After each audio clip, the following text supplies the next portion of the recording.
Good morning, students. We have started our sixth chapter of geography, that is human resource. And this is the part second. And if we think about the chapter, इस chapter में हम कुछ topics cover कर चुके थे. Like what do you think about the chapter? Distribution of the population, density of the population, and some factors which affect the distribution of the population, some geographical, social, cultural and economical factors, and population change. We have already discussed all these topics. Today, we will discuss about the patterns of the population change.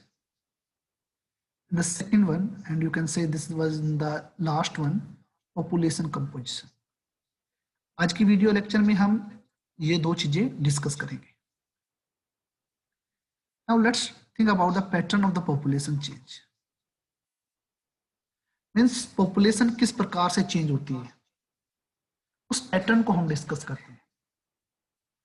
अगर मैं पूरे world की बात करता हूं, the rate of the population growth it varies. ये different है all over world के अंदर. मीन्स कुछ कंट्री ऐसी है जहां पर पॉपुलेशन ग्रोथ बड़ी स्पीड से है, कुछ ऐसी भी है जहां पर पॉपुलेशन की ग्रोथ लो लेवल पे है. ठीक है, तो इस तरीके से अगर मैं बात करता हूं, the rate of the population growth it varies across the world. ये अलग अलग पूरे वर्ल्ड में अलग अलग जगह पर है. वर्ल्ड्स टोटल पॉपुलेशन और all the countries are experience this type of growth. Population पूरे वर्ल्ड की बढ़ती जा रही है. अगर मैं बात करता हूँ, पॉपुलेशन हर एक कंट्री में बढ़ती है, बट उनका फिनोमिना सेम नहीं है, उनका पैटर्न सेम नहीं है. और हम यहाँ पर ये भी बात नहीं कर सकते कि that particular country is develop country, that particular country is developing country, इसीलिए पॉपुलेशन के अंदर ये चेंजेस है. हम ये भी बात नहीं बोल सकते कि इकोनॉमिकल स्टेटस डिसाइड करता है पॉपुलेशन ग्रोथ को. ऐसा कभी भी नहीं होता. If you think about the developing and underdeveloped countries, they have more birth rate. उनके अंदर more birth rate है. It means it shows more population birth rate parameters. जितनी भी डेवलपिंग कंट्री है और जितनी भी अंडर डेवलप्ड कंट्रीज हैं, उनके अंदर जो पॉपुलेशन बर्थ रेट का पैरामीटर है वो ज्यादा है. अगर मैं पूरे वर्ल्ड की पॉपुलेशन की बात करता हूं तो नियर अबाउट पूरे वर्ल्ड की पॉपुलेशन इस वक्त 7.6 बिलियन है. And it was expected that 2045 तक it will be 9.6 billion. It is near about 100% data. And if you think about the most populated country at China, और सेकंड जो most populated country है वो India है. But ऐसा माना जाता है कि जिस ग्रोथ रेट से हमारा इंडियन पॉपुलेशन इंक्रीज होती जा रही है, बाय 2025 इंडिया जो है उसकी पॉपुलेशन चाइना से भी ज्यादा हो जाएगी. मींस वो क्रॉस कर जाएगा चाइना को भी. Okay, so this is the population thing. Now let's think about the population composition. If we think about the population composition, it is the structure of the population. इस population का structure है, जैसे कि different aspect जो है उसके आधार पे उसे decide किया गया है. Like on the base of the gender, age group, literacy level, health condition, occupation and the income level. These are the different aspect जिनके आधार पे पॉपुलेशन जो कंपोजिशन है या ये स्ट्रक्चर ऑफ पॉपुलेशन है वो तैयार किया जाता है. Population composition of a country अगर हम बात करते हैं, it is describe as a population pyramid, जिसे हम एज एंड सेक्स पिरामिड कहते हैं. आपकी बुक के अंदर अगर आप ध्यान से देखो तो there are a lot of pyramids जो कि आपके वहां पर पॉपुलेशन कंपोजिशन को शो करते हैं. अगर मैं एज ग्रुप के आधार पे बात करता हूं तो पॉपुलेशन को डिफरेंट कैटेगरी में डिवाइड किया जाता है, ठीक है। वो 5 to 9 year, 10 to 14 year, about 60, what ever ऐसे हो जाता है। बट नॉर्मली अगर मैं बात करता हूँ, ठीक है, अगर मैं नॉर्मली बात करता हूँ, हमारा जो मेजर ग्रुप है वो बनेगा आपका 0 to 14 year, you can say below 15, वो आपके चिल्ड्रन होंगे। 15 year to 59 year, they are the working class called adults, and 60 and above, they are aged group। इस तरीके से पॉपुलेशन को डिवाइड किया जाता है। इसके बाद जो पॉपुलेशन है उसको दूसरे ग्रुप में भी डिवाइड किया जाता है, means number of male and female, this is called sex ratio, you can से। इस तरीके से भी डिवाइड किया जाता है। The shape of population pyramid, किसी भी देश की पॉपुलेशन की पिरामिड शो करती है कि पीपल जो वहां पर रहते हैं पर्टिकुलर कंट्री के, वो किस प्रकार से है, किस एज ग्रुप के अंदर बच्चे ज्यादा हैं, सॉरी पॉपुलेशन ज्यादा है, और किस एज ग्रुप के अंदर नहीं। Now the number of children below 15 year, they are called children, they are shown at the bottom. जो भी पिरामिड आपके सामने है, किसी भी पिरामिड को देख लीजिए, उसमें सबसे बॉटम पे जो पिरामिड मिलेगा, this shows the number of children, it means below 15 year, and it also reflect the level of the birth of that country. उस कंट्री का बर्थ रेट क्या है, उस चीज को वो एक्सप्रेस करता है। Then the size of the top, means उसके बाद आपका जो चलता है the size of the top की बात कर रहा हूं मैं, they are the number of the aged group, means about 60, they reflect the death rate of the country. Means below जो होगा this shows the birth rate, और जो सबसे ऊपर होगा पिरामिड का पार्ट, वो आपका डेथ रेट शो करेगा। और जो इनके मिडल में बच जाएगा वो आपका होता है 15 to 59 ईयर एज ग्रुप, जो कि वर्किंग पॉपुलेशन को शो करता है, और आपकी उस कंट्री की डेवलपमेंट की जो आप कह सकते हो एसेट माने जाते हैं, जिसे हम ह्यूमन रिसोर्स कहते हैं, वो माना जाता है।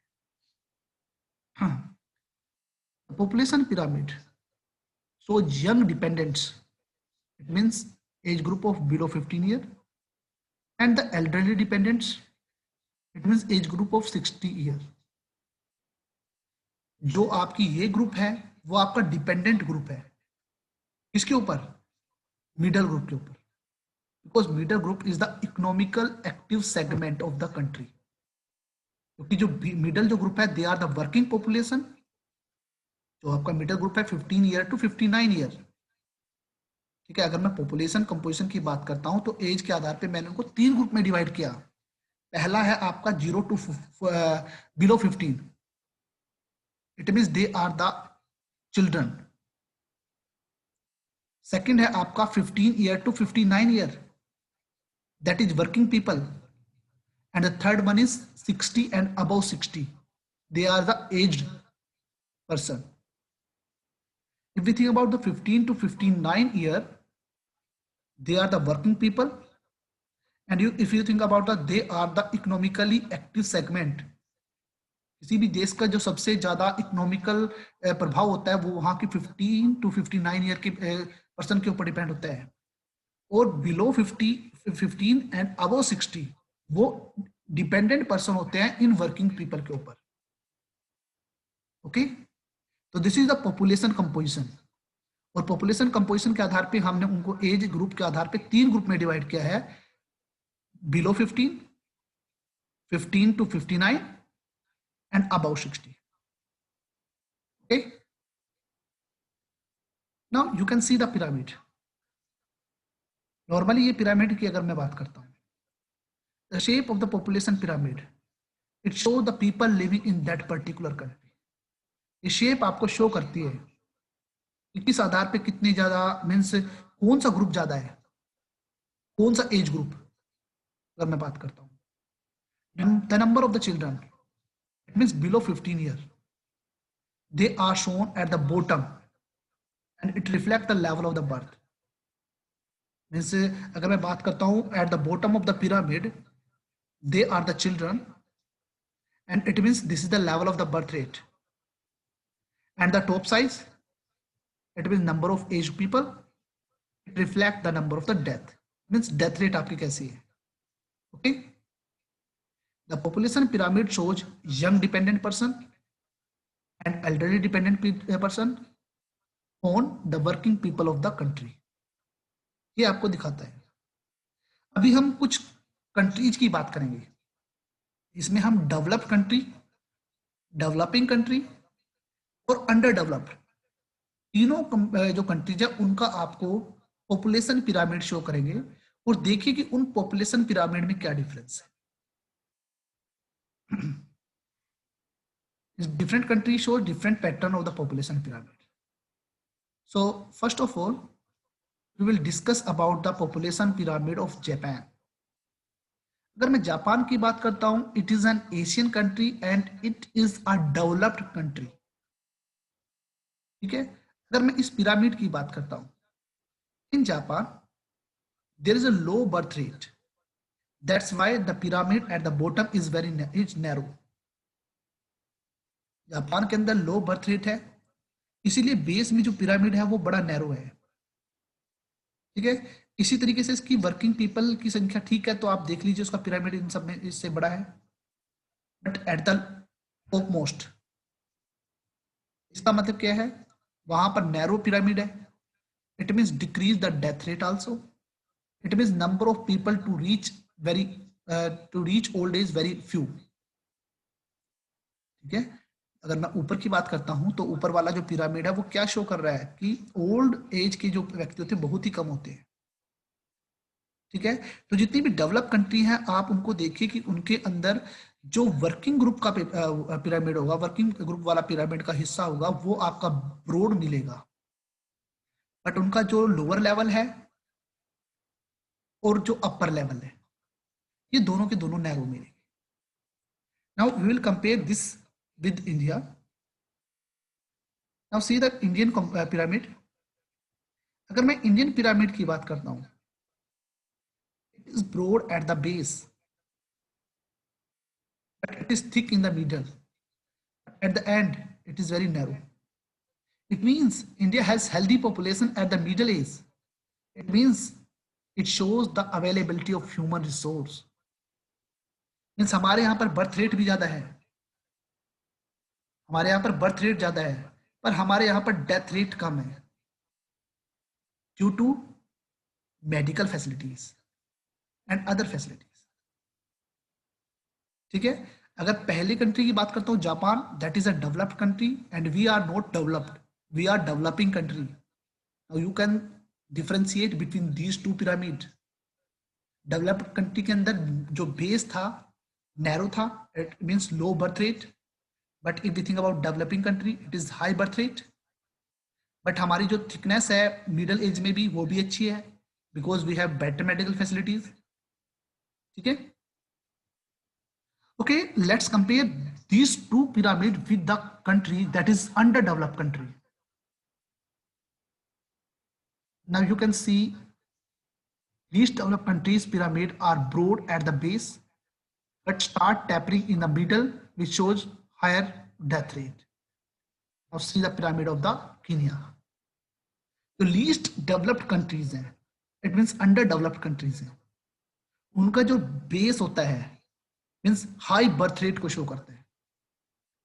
बट इनके अंदर जैसे जैसे हम ऊपर जाते हैं वेरी लो डेथ रेट है.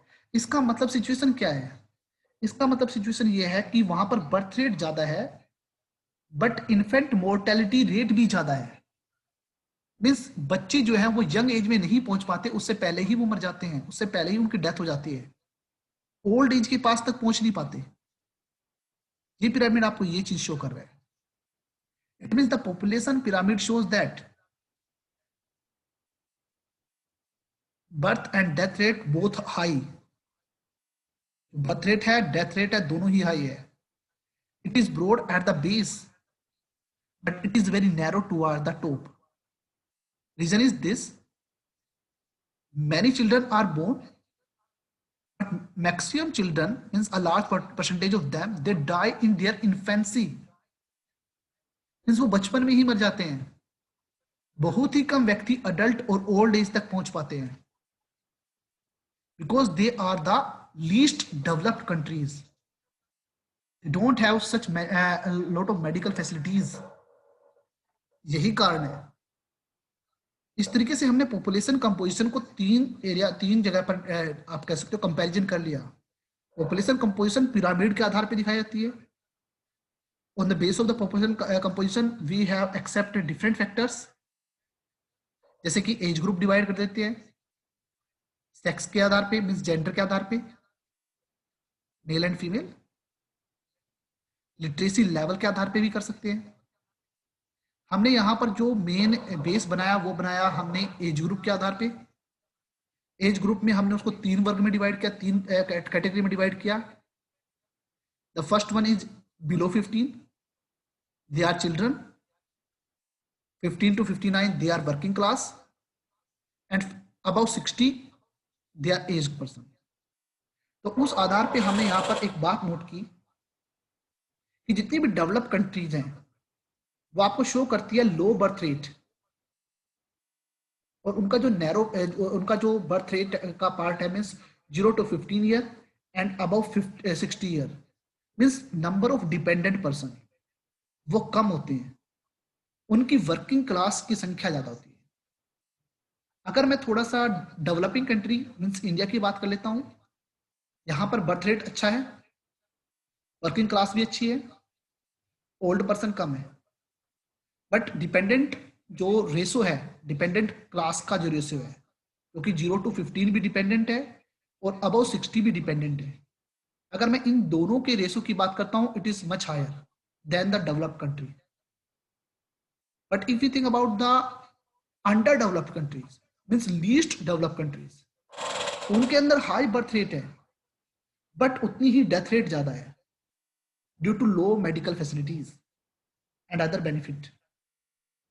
ठीक है, यही कारण है कि उनकी वर्किंग क्लास भी कम है, उनके ओल्ड मैन भी कम है.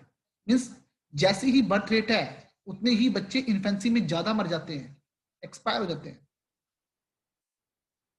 ठीक है, यही कारण है कि बहुत ही कम व्यक्ति क्या होते हैं, ओल्ड एज तक पहुंच जाते हैं.